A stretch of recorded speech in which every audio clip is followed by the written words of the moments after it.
ඇයි ඔය? ඔයා එයාව අඳුරනවද? ඔහොම හපන්නේ අඳුරනවද?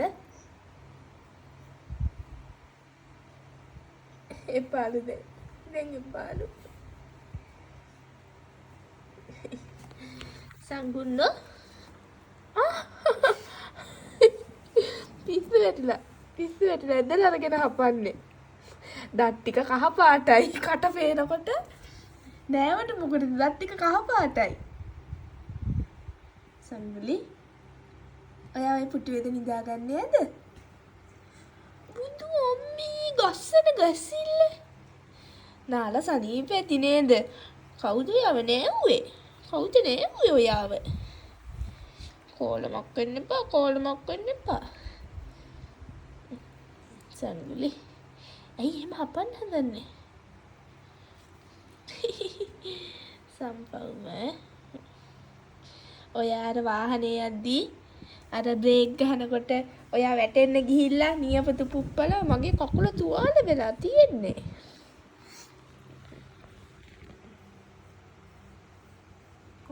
කොලමක් මේක. මෙයානම් හරිම ෂෝක් පූෂ් පැටියෙක් කනේ. හරිම ෂෝක් පූෂ් පැටියෙක්. මේ වගේ පූෂ් පැටියෙක් නම් ආයි කොහෙන්වත් හම්බෙන්නේ නැහැ අපිට. ආයි කොහෙන්වත් හම්බෙන්නේ නැහැ මේ වගේ නපුරු කොටයක් නම්. මේ වගේ නපුරු කොටයක් හොයාගන්නේ කොහෙන්ද අපි ආයි?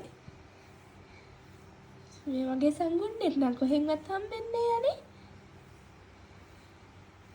ලෝකෙටම එකයි ශීබෙක් ලෝකෙටම එකයි.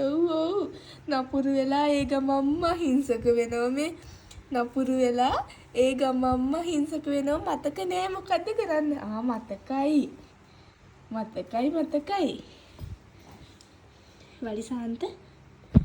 වලිසාන්ත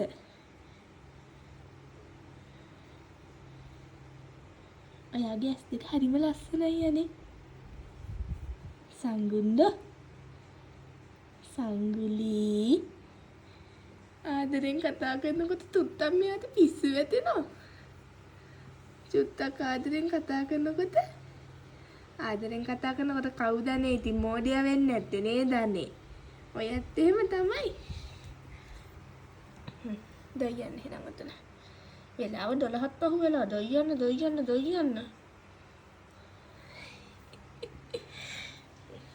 බයි